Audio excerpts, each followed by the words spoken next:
comment recently from someone saying that they use my videos to study. And that got me kind of wondering. Study what exactly? Bad photography?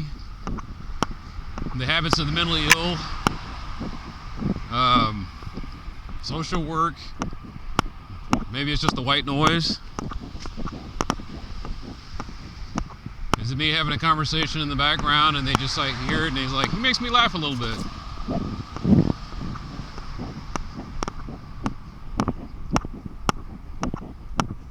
So I'm going to reply, and I hope it's not a bot or somebody trying to troll me, but who knows.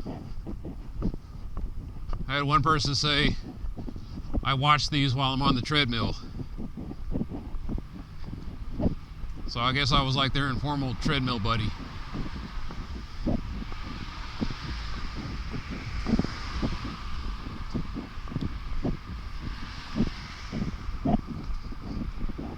You can use these videos for whatever purpose you want. I use them as a journal and just kind of show the way things are here. Part of me hopes that 100 years from now, if humanity's still around, someone finds these and they say, man, good, how primitive they were. Thank God we came to our senses.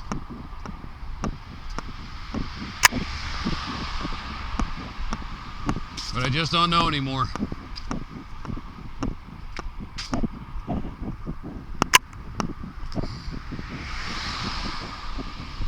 Are human beings even going to be watching this in the future? Will be some other creature of sentience. We'll be long gone. Are they even going to get that far? Such hubris, you know, like this will be sitting on a hard drive somewhere. Maybe my hard drive. Maybe the hard drives of Google. If Google exists 100 years from now. And I know that's far-fetched. You look at it and you say, how could Google not exist in 100 years? That's stupid. They're one of the most powerful companies in the world. And I say to some of my younger viewers, do you know about a company named IBM? You don't hardly ever hear from them anymore. Maybe they're out there somewhere still in the shadows. But they're nowhere near. I think they were the original Big Blue. They're nowhere near as powerful as they once were. We're starting to see Microsoft slowly disappear.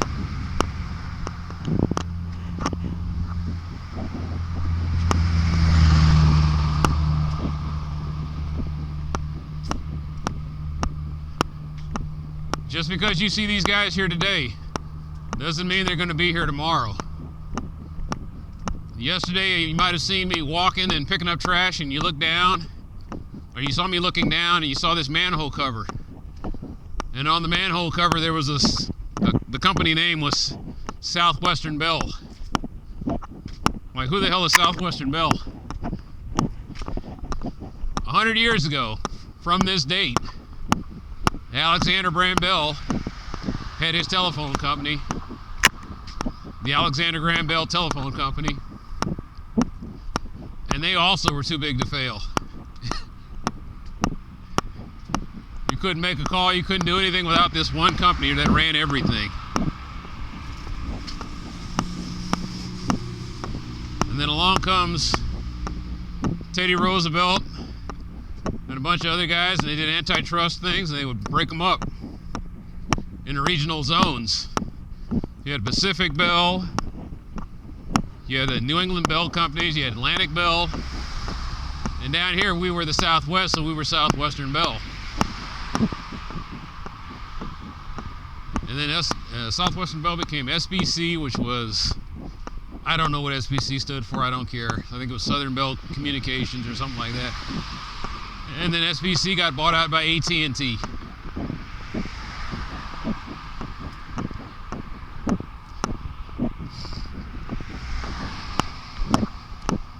They broke up the bells and then the bells reemerged. Now they supposedly have some competition. You've got Verizon, and T-Mobile. Then you got Metro and all these other little rinky-dink carriers. But AT&T pretty much dominates all.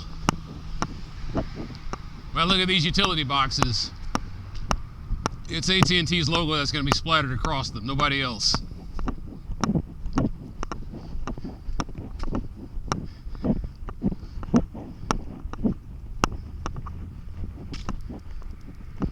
They used to have their logo on here. I guess they took it off. Or did we just play? Yeah, there it is. AT&T.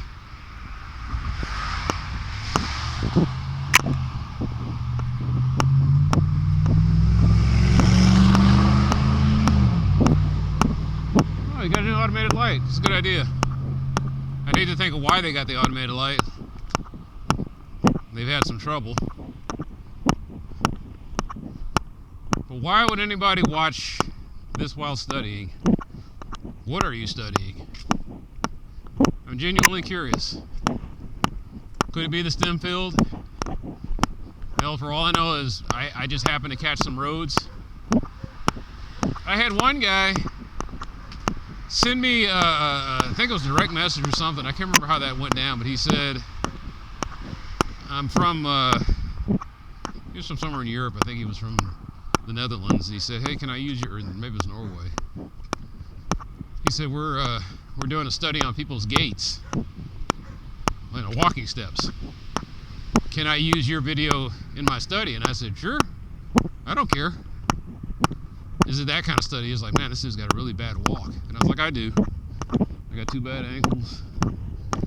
I have, what's the name of that condition?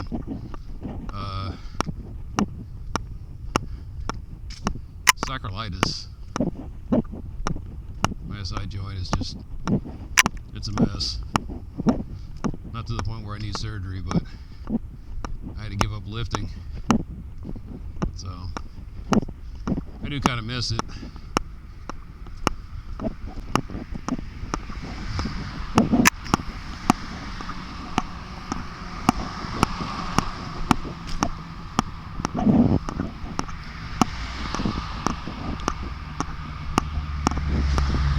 But yeah, most men don't need to.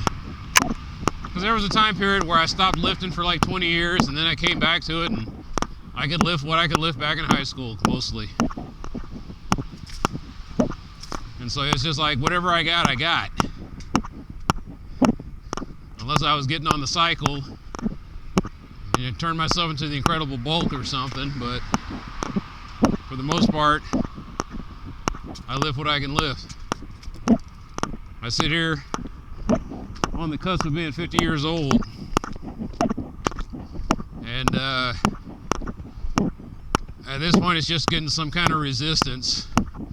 But my muscles, my muscular skeletal system can't do the stuff that it did when I was 16.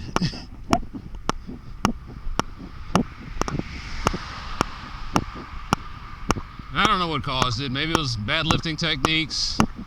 Maybe it was the fact that I had a sedentary job where I would sit for hours on end. The weight that I've been carrying I've been fat all my life. A combination of things. And my back's starting to wear out in my late 40s. And yes, I know I talk about me, but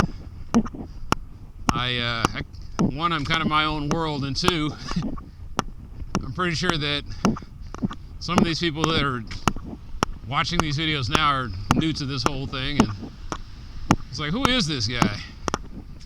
And I keep telling you, I'm nobody. Just a dude, man. I'm just a dude like you are. A little bit odd, a little bit different, but for the most part, just me. I would encourage you to watch some of my older videos where I rant and say stupid things. And the guy from those videos is probably not the same guy who's talking to you now. From what I understand, your personality changes every 7 years. And that's not because all of a sudden some switch gets magically flipped. It's that something happens in your life that changes your perspective. With With me, it was health issues, the death of a parent, working at a job for a long period of time, finishing in my degree, reading up a little bit more about the world, thinking about other systems and why people do things certain different ways.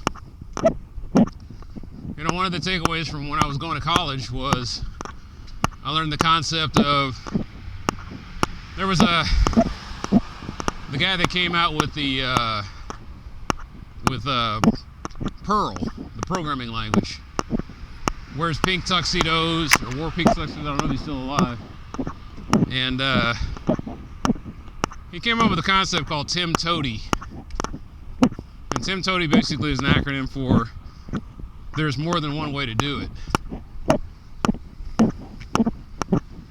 And I found myself later on in life acquiescing and realizing that sometimes all it has to do is work. It doesn't have to work well, it just has to work. Our whole bodies are testaments to that. That's what evolution's about. It's like, just do it enough to where it works in the environment. Doesn't mean it works perfectly. Sometimes it doesn't even mean it works well, but it works. For a flatworm, it works. For a bacterium, it works. Until it doesn't. And then it either adapts, mutates, or dies. And we go around and we say that our systems all work. Well, this is the way we've always done it. This works. And it's like it worked in the moment, or it worked despite what you were doing.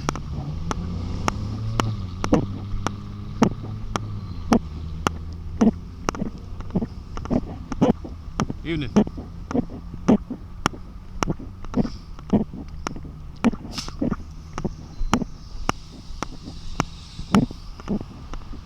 Like, what I think about America is you can do any half-assed asinine thing here and it pretty much works because the environment is so fertile to make an idea work.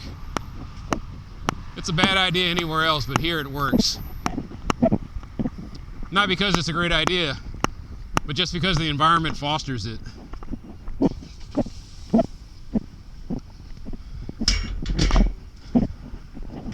In a land of many resources and ease of travel and just a wide open nature. I say it's a wide open nature, but what it really is just lazy administration.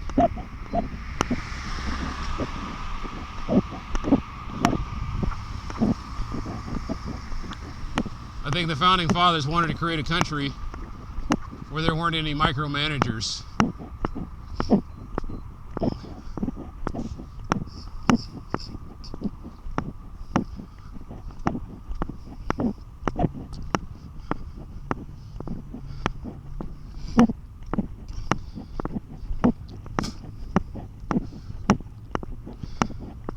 And that's the thing that would make a lot of people mad, is the idea that the founding fathers of this country were flawed men with flawed ideas. What made them special was the ideas were different. The idea that there wasn't some divine being bestowing sovereignty on one family or a select few. The idea that men could be their own sovereigns. And it kind of works. The problem is, some men are shitty sovereigns, or some people are just incapable of being sovereign at all. And so there's the crack in the system.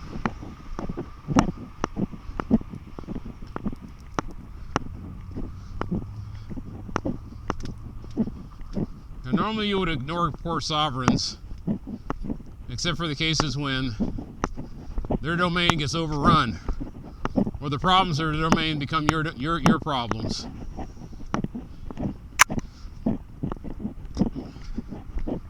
And so what's to be done about poor sovereigns or incapable sovereigns?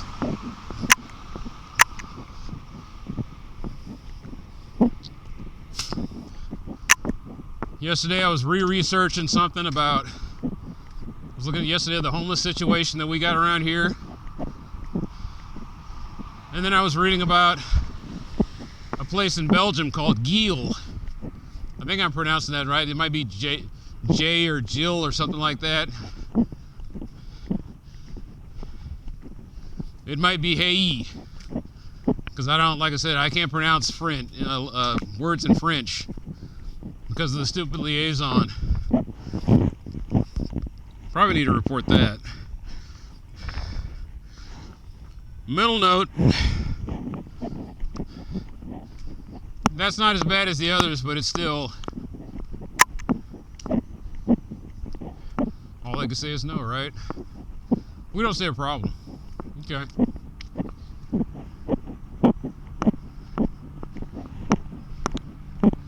Anyway, Giel was a place in Belgium, is a place in Belgium where the people adopt the mentally ill. Like the entire town is basically just one big giant mental institution. It's been that way since the mid-19th century. So while America was going through the Civil War, in Europe they were trying something experimental. And the residents there, they let people come into the town with various mental ailments, and they let them stay with them, and they monitor them.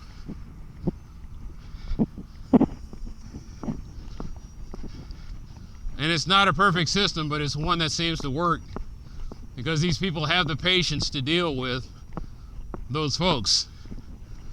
They say there are situations where you might have a guy who he has some kind of like claustrophobia, or he has a agoraphobia problem, so he locks himself inside the bathroom for days on end. One guy was getting too close to the host's wife and it annoyed the guy, but he understood he was what he was.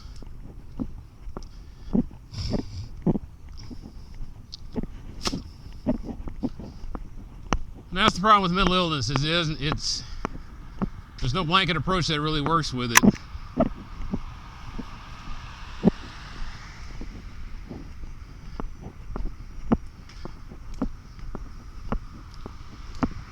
The fundamental problem with America is that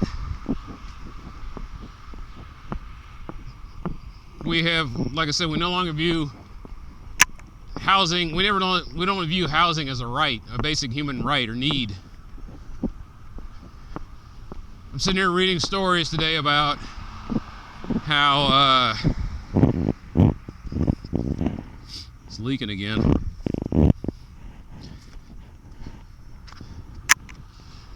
So that means that pipe burst again. Or the seal did. Anyway, reading stories about, hey, if my house burned down in the California fires, do I still have to make mortgage payments? And the flawed logic is, oh yeah, well we have programs that will relieve your payments. In other words, you're still paying on this pile of ash. He says, well, because technically you own the land, and you can do whatever you want with the land. I was like, in theory that's true, but in reality is, you've got something sitting there that you can't afford to do anything with it. And then you'll have the people that say, well, you should have saved some money behind so that you could get started on another house. And I was like, yeah, no.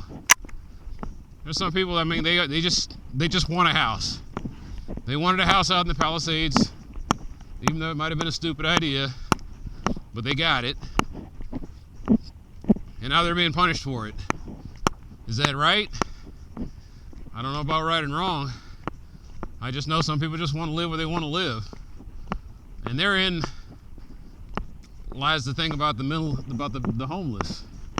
They want to live where they want to live. And we're trying to tell them, no, as a society, no, you can't, you don't work in this system. So you have to go where we tell you to go.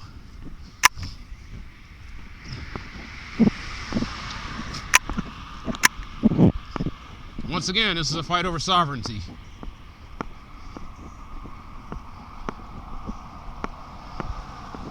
And I say mental illness.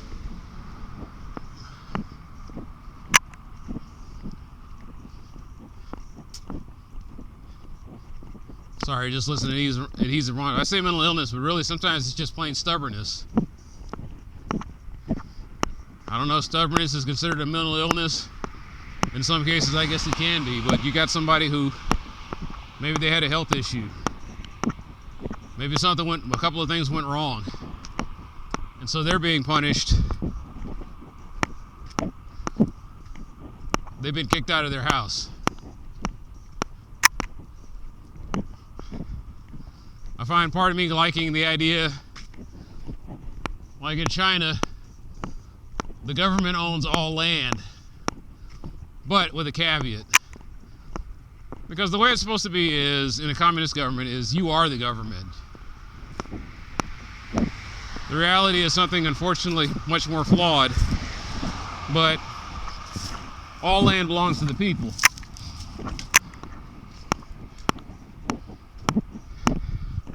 And so you go to the government gives you a parcel, and you had that parcel for 20 years. That parcel is your responsibility to take care of.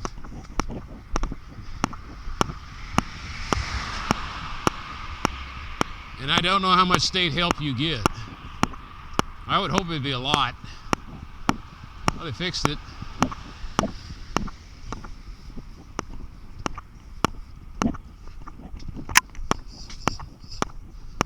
But I guess that's what I'm advocating for. Say communism? Kinda. I'm advocating for a system where, for the most part, yes, you own the land, it's not a commodity, and the community helps you maintain it. That's what I want. House burns down? No problem. We'll just help you build another one if you want to. Otherwise, you want to go to another community, you go to the other community, start over again.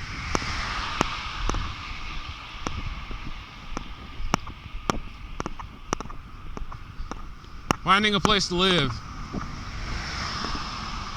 should be as easy as making a phone call.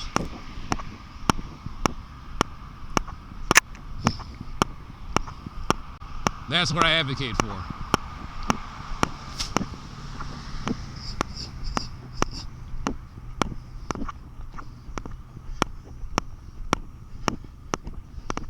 You don't have to be told that you have to live in certain places. You know where you want to live. So we'll help you find that. We'll help you find out. Now I get it. So you do that, everybody will be flocking to the coasts.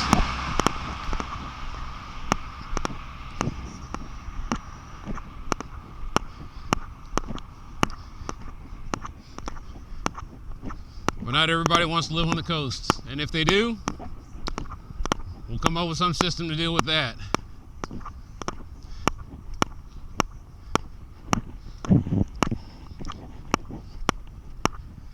It's nice in theory. It's not just nice in theory. There are places that do that kind of thing. They'll provide you a basic public housing. It's not great, but it suits your needs. If you want more, you got to work for more.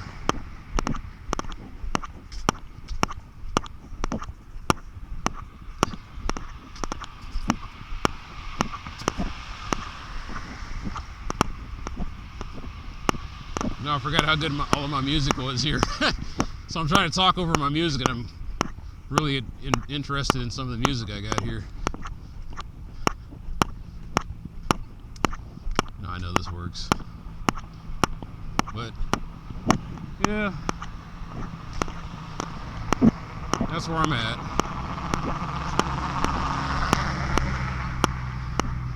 I watch videos from socialist creators. I watch videos from strong towns. I watch videos from European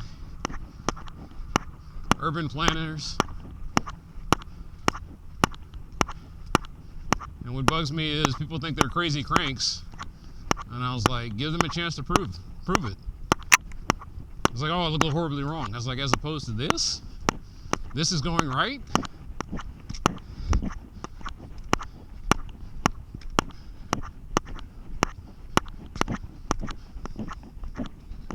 The thing all these people have in common is they have learned from our mistakes. And they're willing to try new systems and learn from the mistakes that maybe those new systems will generate. But Remember, harken back to what I said about an organism. An organism has to adapt to the environment. And the problem I have with conservatism is that's not adapting to the environment. That's letting the environment slowly overtake you until one day you're just gone. And so what is the coping mechanism that conservatism uses in those aspects? I got a buddy that'll take care of all of this. I didn't say who that buddy was. Everybody in their head has somebody in mind, but that's whoever you have in mind, that's your problem. You think someone else is going to take care of this. You think this magical savior or this financial savior is going to show up and he's going to make it right.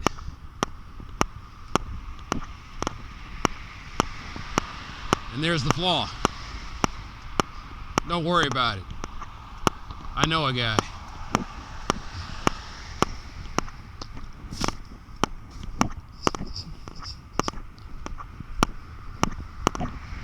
What's wrong with liberalism? Or left-wing people? The flaw on the left is that they believe in this inherent goodness in people. That we've overblown the fears, that we've overblown the negatives about each other. That if you give people a shot, they'll genuinely show you that they're decent people. And somewhere in the middle is the truth for both these philosophies.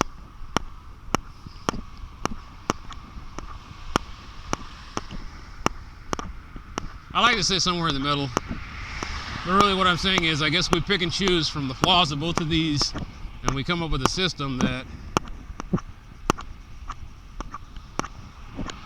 works.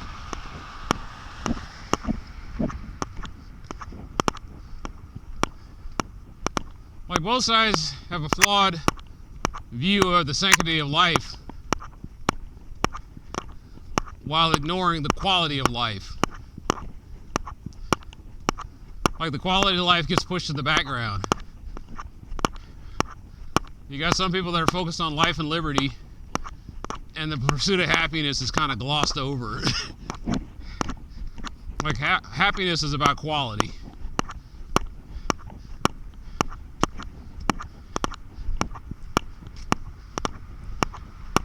It's about a life where the problems don't seem like they're insurmountable, or they don't stack up.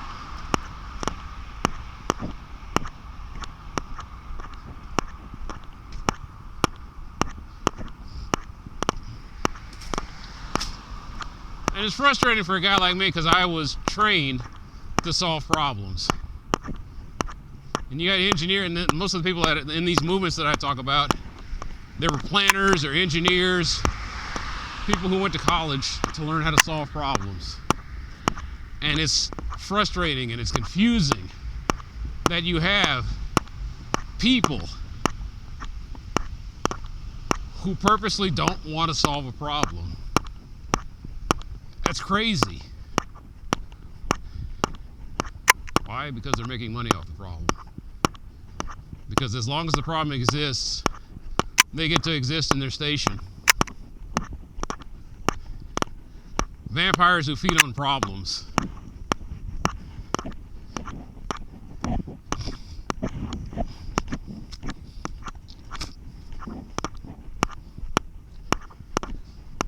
And the aggravating thing is people vote for those guys. I'm going to vote for the guy that keeps the problem in place. Because they too maybe are making money off the problem. Don't solve the problem. Just profit off of it. 75 million people who love problems.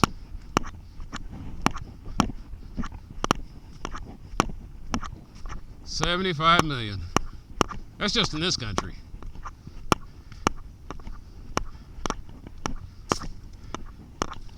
$75 million that love problems, 75 million that think they can solve problems, and 150 million people who don't give a shit either way.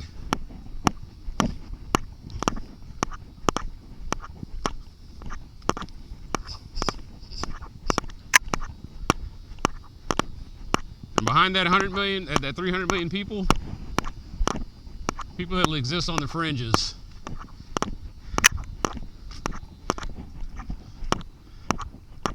because we have problems, and because we have problems and people who are trying to solve problems butting heads, these people float within the cracks. Think of them as the lubrication for two giant tectonic plates. And every once in a while, one plate slides over another and you have an earthquake.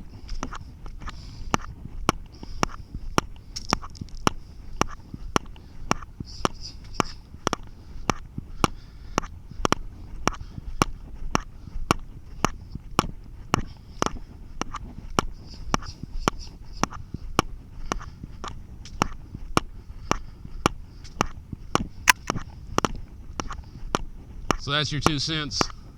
It's probably 3 cents now. And I notice nobody says, here's my 2 cents, or maybe I just don't hear that anymore.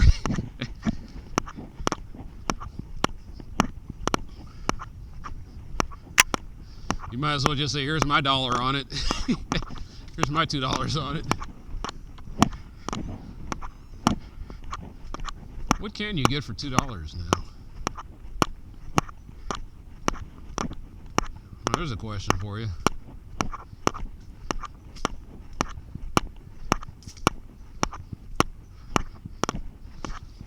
And I buy stuff and I usually get it shipped to me because I just hate going down to the stores.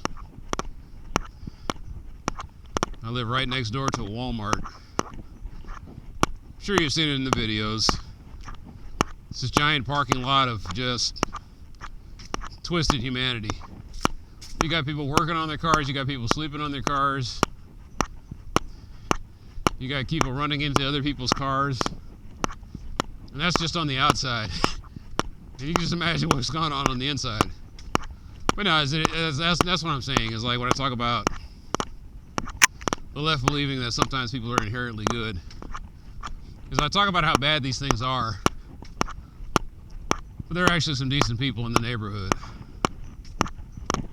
In fact, there's probably a lot of decent people. They just don't know what to do. Car's still there.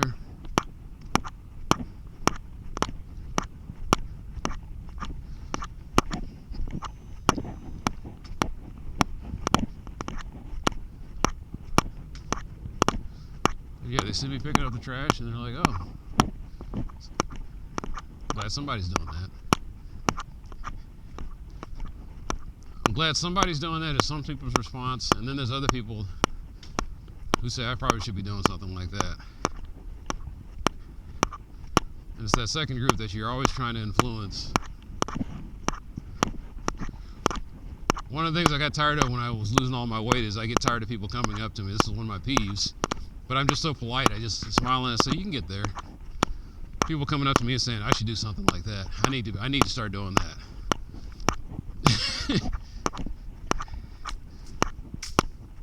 And people put that out there because they want to hear you say, they want sympathy, or they want you to tell them, no, you're fine the way you are. And all I have to say is something like philosophers say, whatever you think, you're right. If you think you don't have to change, you don't have to change. If you think something has to change, something has to change. If you're looking at me to absolve you or put my holy healing hands on you and make it happen, then you are living in a fantasy world. I'm sorry to tell you. What fuels me, and I think I said this in my earlier videos, maybe that's the one thing that hasn't changed, is I get angry about things. And it used to be when I got angry I destroyed things. Now when I get angry I just do something. And I try very hard to research and make it constructive. So you want to know what fuels me, it's always anger. I'm an angry nuclear reactor. Everything pisses me off.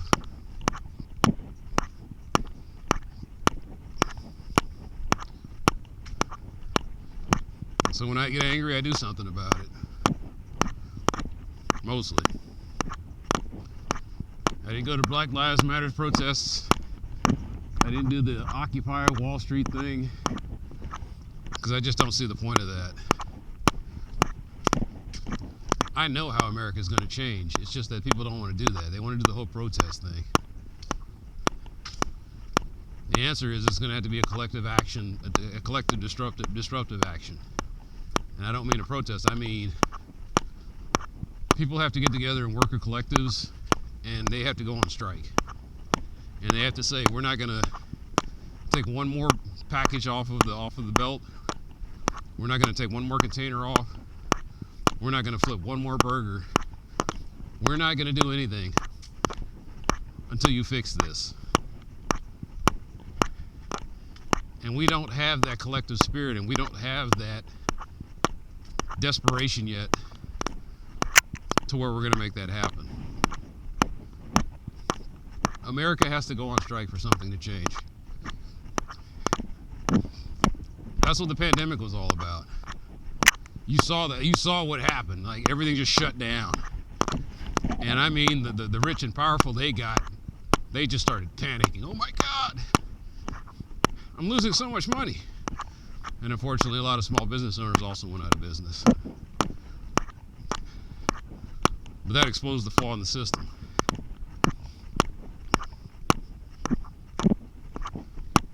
America's not built for hibernation.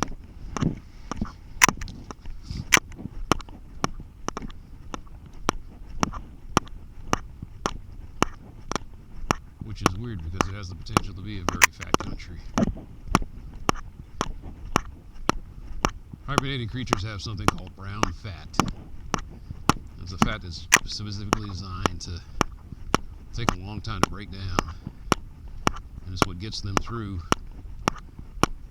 the long periods where there's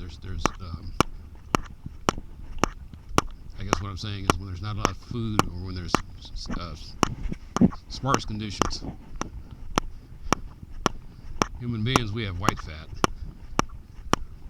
You know, we burn it real short, like I'm burning it right now when I walk. Not a lot, but it's not meant to last for a long period of time. America needs some brown fat. That street light is new, and they should have had something like this in here before. My guess is somebody broke into some cars over here. In fact, that house is new. It might have something to do with it. Yeah, this was all dark before. Some poor guy walking his dog. I noticed that nobody walks around like me.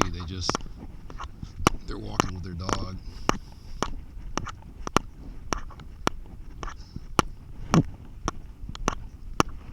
He's gone.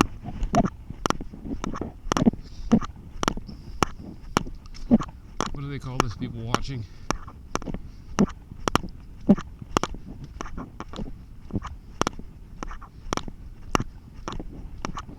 Try to figure out what the backstory or people are that are walking with you. The dog's even got a reflective thing on.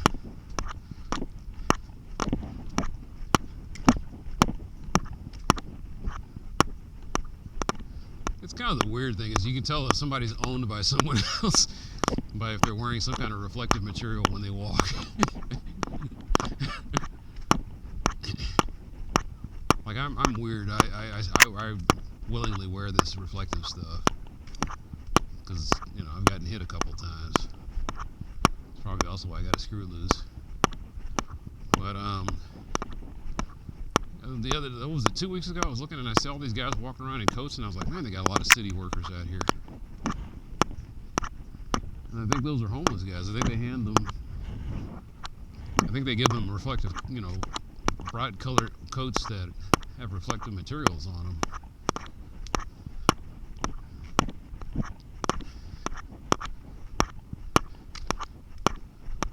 That's one fashion trend that'll probably never take off is people wearing clothes that have reflective strips built into them. Like I have some running gear that kinda has little watermarks that are reflective. And I mean, if the car gets right on you, you'll see it. You'll see somebody, but that's like a last minute thing. But very few that have just a solid strip running through them. And if you want something like that, you gotta buy it special. It's not part of the mainstream fashion. another video I watch is Road Guy Rob. Great videos.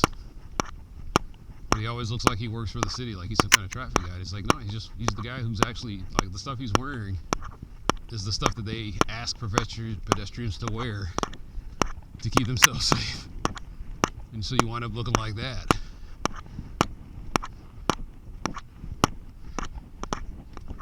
I come out here and I'm wearing a pith helmet from years of walking in the sun and realizing that it drained me, so I started doing research online. I was like, what's a good helmet?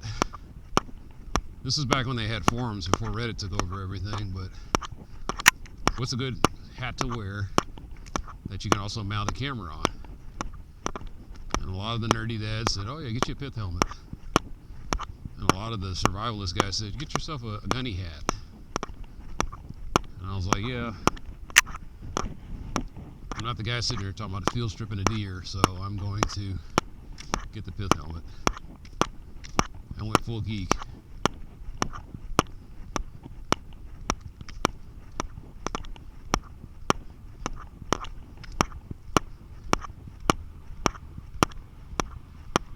Wearing the meditation robe because I wanted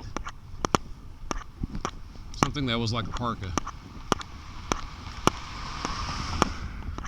I guess I need to start putting more of these synthwave videos in the background so that I can have something to talk about. I'm not really a guy that talks all that much. Like, while I'm talking, I'm not thinking about my own issues. And so I'm not getting my therapy that I usually get from walking. Sometimes I just keep an empty head and I just melt into the pavement. And ever since I went to that city council meeting and got challenged by the city manager, I've just been obsessed with pointing out the problems in this city.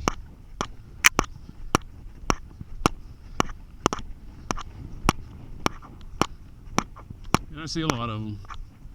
That bucket of pitch has been sitting out there for a long period of time. That's an environmental problem. But I'm getting closer and closer to realizing that now that Trump got elected, I think that's pretty much, it's over. It's like that version of the game where you're down by 4 points. There's 30 seconds left on the clock, and you have to sit there and drive the length of the field, and it just seems impossible. I'm using football analogies in case you're wondering. But it's feeling like I'm just walking around catching a pass and doing laterals up and down the field, hoping that maybe I can catch the defense sleeping and score a quick one and win the game. Now, some people would say that's just being too negative. Some people would say we're down by 3. There's about a minute left on the clock. We have one timeout, but we got the ball at the 30, and we just have to matriculate down the field. But no, it's feeling more and more like humanity is looking for Hail Marys. And other videos I've been watching, Sabine Hostenfelder, and everybody's light liver hater. She seems to know what she's talking about. So what's going to happen? An influx of nuclear power plants, people trying geoengineering, and then a bunch of people getting boondoggled on carbon capture.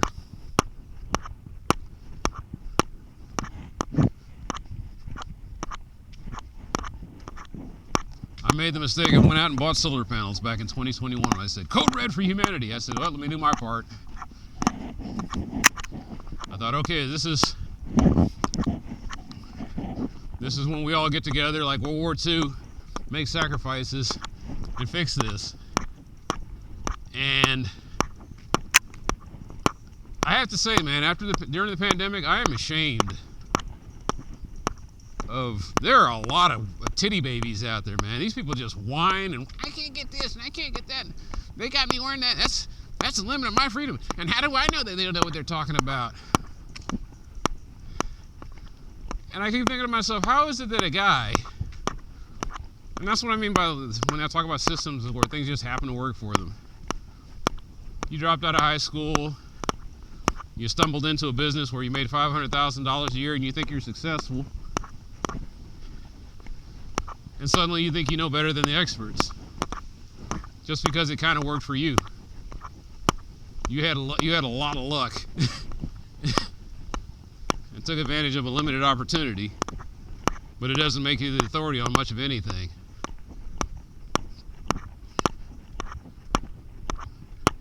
You know, the Simpsons talked about that, pulling a homer.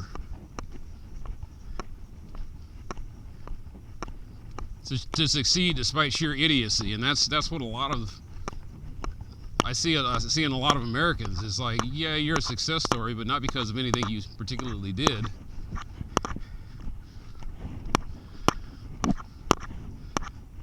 Anyway, Dr. Fauci doesn't know what he's talking about.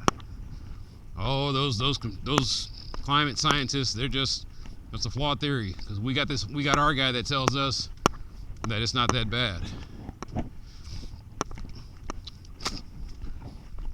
A guy who studied a completely different discipline of science, who just kind of came in there, fudged some numbers together,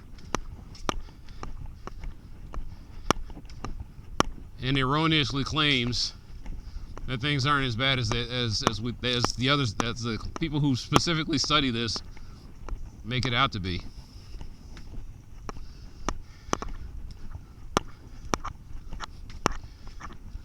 I got a degree in computer science. That doesn't mean that all of a sudden I can stand up and run some numbers together and say, look, what's a good example? Like I said, I got a degree in computer science. It's not like I can go over and start performing surgery. Or I know people who have doctorates in physics. It doesn't make them able to do brain surgery.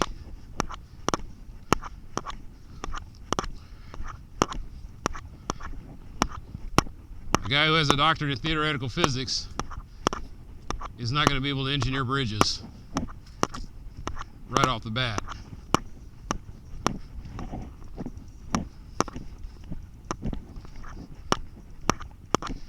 Anyway,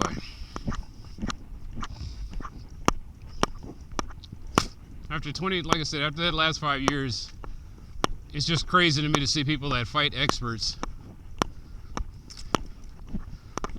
It's a logical fallacy called the ad hominem attack.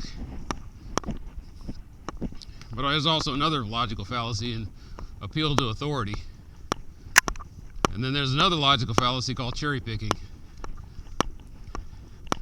And you just see people committing stacks of logical fallacies. Whereas maybe the experts might be committing one at best.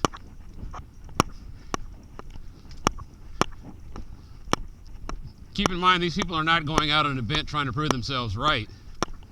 They're just pointing out the results.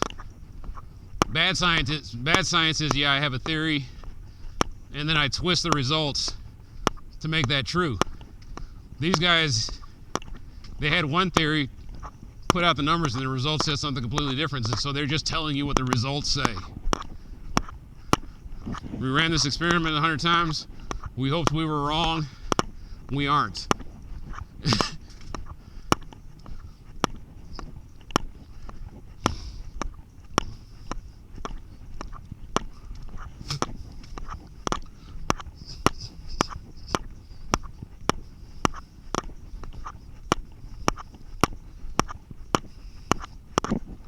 You don't believe in Dr. Fauci and the people in the medical establishment, and yet when things go horribly wrong, you run to a hospital. That's the other thing I don't get. I was like, wouldn't you be sitting at home, popping sheep warmer, and just saying, oh, I'll get over this, I'll get over this, and then they find your corpse in the house one day?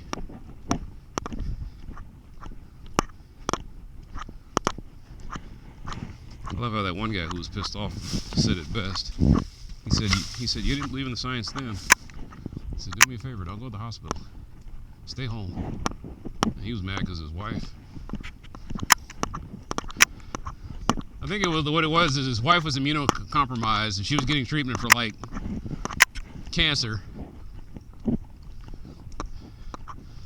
My guess is they were doing, she had chemotherapy, or not, no, radiation therapy. It caused what's called a walking ghost syndrome, which is the radiation completely kills your bone marrow. And so you're basically just walking around until your blood vessels run out of resources, and then when they do, you die. So what they have to do is they have to give you radiation therapy and then immediately give you a bone marrow transplant. So my guess is the problem with the bone marrow is everything has to go perfectly. You can't have any kind of diseases or anything messing around with you because you're in a weakened state. And so she couldn't go to the hospitals because the hospitals were being inundated with people with COVID. And she could have very easily caught it and died.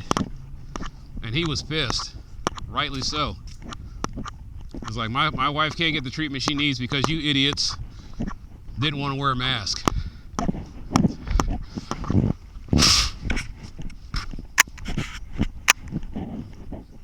People say, well, masks weren't effective. It wasn't about the mask, it was about the protocols. Follow the protocols to minimize infections.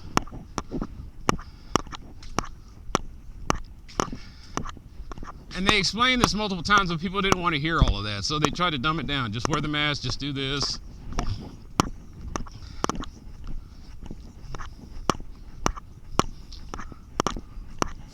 And what pissed me off about all of that is I never caught COVID during the early parts of the pandemic because I followed all those rules, even though I was right in a hospital, working in a hospital, constantly exposed to that, watching terrified nurses and doctors, terrified and tired.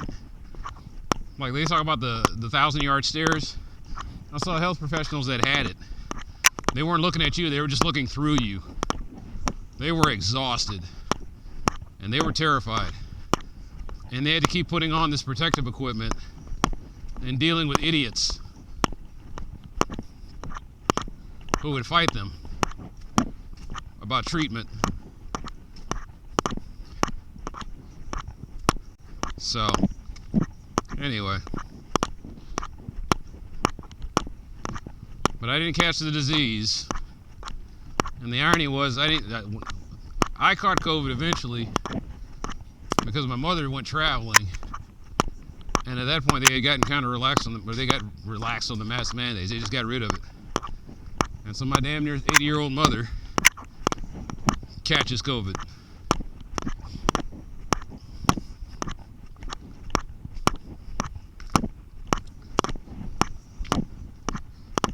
One trip out into the world and she immediately gets it. Because I live in close proximity, I got it.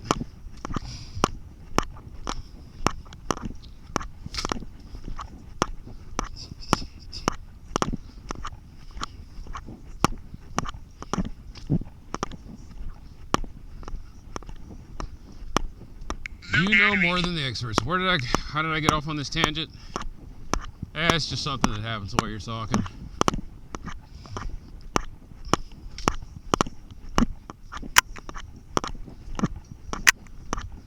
I don't know if homegirl or I think it's a girl, whoever it is who said that.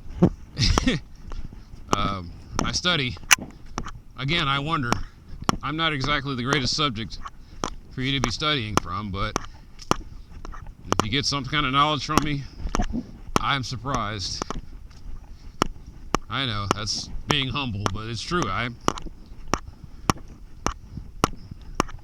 One of the things you learn when you learn a lot of stuff is that you know nothing.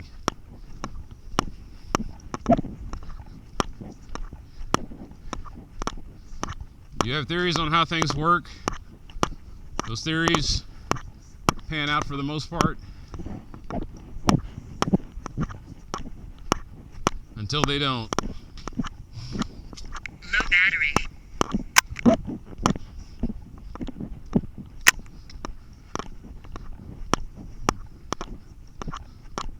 So the problem is we're dealing with we deal with a dynamic universe, and so what works in the moment might not work in the future. Low battery. That's why they have to keep changing the formulations on vaccines.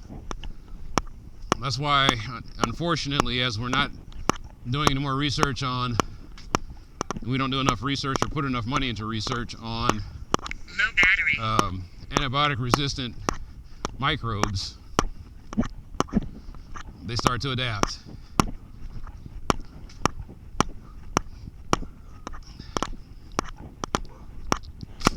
No battery. Low battery, huh? Now this was the body cam that I kept in my car. So I'm not surprised that the battery probably got degraded. No battery. What I wonder is, can I find a battery that I can pop in this thing? No battery. What are you doing out here? It's kind of cold, ain't it? You don't think so? Yeah, all right. Go back home, because you might freeze to death. No battery. Is that what they mean by the neighborhood's gone to the dogs? No, those are the ones you get bit by.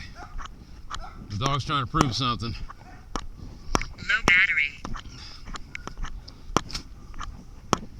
Anyway, adapt to the situations.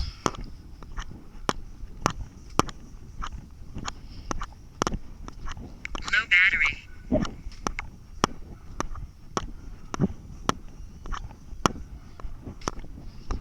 I don't even think he could bite through my clothes.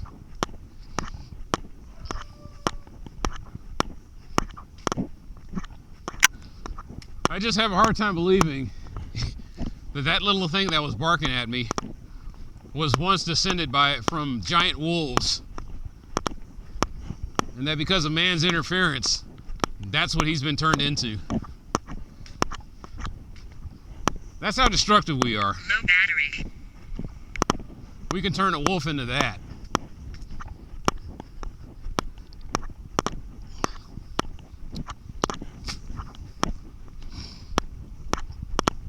The idea that we could breed something into irrelevance.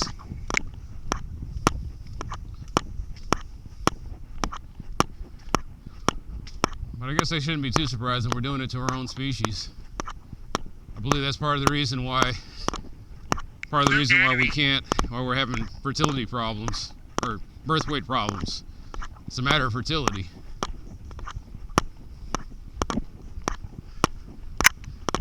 We may have bred ourselves and turned our environment No battery.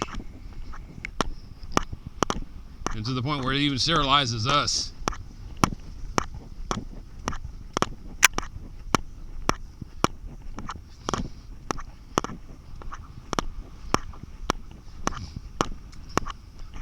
Like, the reason I didn't have kids is because women no longer have to settle for guys like me.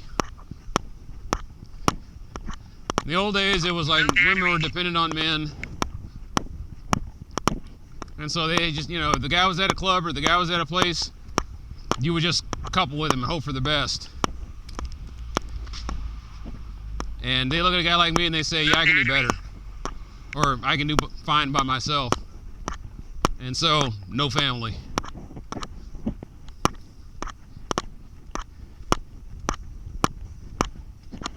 Guys like me who may have contributed like 2 or 3 kids, we now contribute nothing. You say, yo, you sound like you're blaming it on women. I'm not blaming it on women. I'm just saying that the dynamics changed, and we didn't change the society around it. No battery.